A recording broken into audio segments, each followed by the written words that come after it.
Kebetulan saya lahir di Indonesia dari pasangan Muslim, maka saya beragama Islam. Seandainya saja saya lahir di Swedia atau Israel dari keluarga Kristen atau Yahudi, apakah ada jaminan bahwa hari ini saya memeluk Islam sebagai agama saya? Tidak. Saya tidak bisa memilih dari mana saya akan lahir dan di mana saya akan tinggal setelah dilahirkan. Untungnya, saya belum pernah bersitegang dengan orang-orang berbeda-beda karena saya tahu bahwa mereka juga tidak bisa memilih apa yang akan mereka terima dari orang tua dan negara. Setelah beberapa menit kita lahir, lingkungan menentukan agama, ras, suku, dan kebangsaan kita.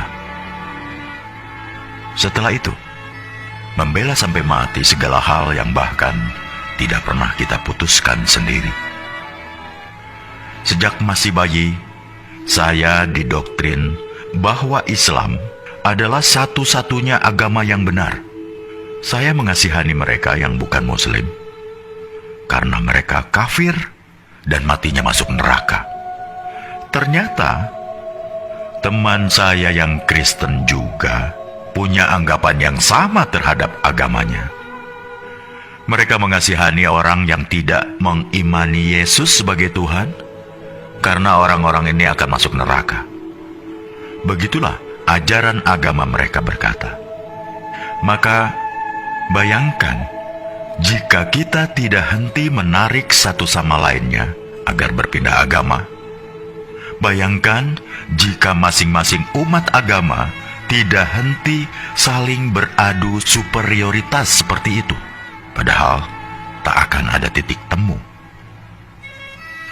Jalaluddin Rumi mengatakan, kebenaran adalah selembar cermin di tangan Tuhan, jatuh dan pecah berkeping-keping. Setiap orang memungut kepingan itu, memperhatikannya, lalu berpikir telah memiliki kebenaran secara utuh. Salah satu karakteristik umat beragama memang saling mengklaim kebenaran agamanya. Mereka juga tidak butuh pembuktian, namanya saja iman. Manusia memang berhak menyampaikan ayat-ayat Tuhan, tapi jangan sesekali coba menjadi Tuhan. Tidak usah melabeli orang masuk surga atau neraka, karena kita pun masih menghamba.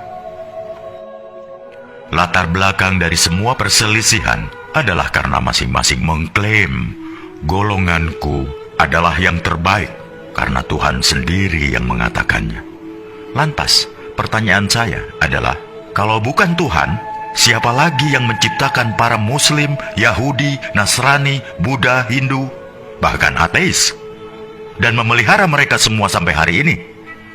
Agama apapun tidak ada yang meragukan bahwa Tuhan itu Maha Kuasa dan Maha Segala-galanya.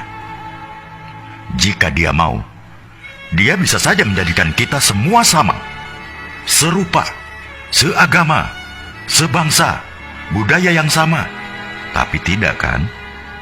Apakah jika suatu negara dihuni oleh rakyat dengan agama yang sama, hal itu akan menjamin kerukunan? Tidak. Nyatanya, beberapa negara masih rusuh, juga padahal agama rakyatnya sama, budaya yang sama. Karena jangan heran, ketika sentimen mayoritas versus minoritas masih berkuasa, maka sisi kemanusiaan kita mendadak hilang entah kemana. Bayangkan juga seandainya masing-masing agama menuntut agar kitab sucinya digunakan sebagai dasar negara, maka tinggal tunggu saja kehancuran Indonesia kita. Karena itulah yang digunakan negara dan mengambil kebijakan dalam bidang politik, hukum, atau kemanusiaan bukanlah Al-Quran, Injil, Tripitaka, Weda, atau kitab suci sebuah agama, melainkan Pancasila, Undang-Undang Dasar 45, dan semboyan Bhinneka Tunggal Ika. Dalam perspektif Pancasila, setiap pemeluk agama bebas meyakini dan menjalankan ajaran agamanya. Tapi mereka tidak berhak memaksakan sudut pandang dan ajaran agamanya untuk ditempatkan sebagai tolok ukur penilaian terhadap pemeluk agama lain. Hanya karena merasa paling benar. Misalnya umat agama A tidak berhak mengintervensi kebijakan suatu negara yang terdiri dari bermacam-macam keyakinan. Suatu hari di masa depan, kita akan menceritakan pada anak cucu kita betapa negara ini nyaris tercerai-berai bukan karena bom, senjata, peluru, atau rudal, tapi karena orang-orangnya saling mengunggulkan, bahkan meributkan di media sosial. Ketika negara lain sudah pergi ke bulan atau merancang teknologi yang memajukan peradaban, kita masih sibuk meributkan soal beragama. Kita tidak harus berpikir sama, tapi marilah kita sama-sama berpikir. Apakah kita sesama anak bangsa terus-terusan bertikai? Bila renungan tentang hal ini baik, tolong sebarkan ke saudara, teman-teman, grup, atau siapa saja yang masih ingin kedamaian di bumi pertiwi di Indonesia yang kita cintai ini.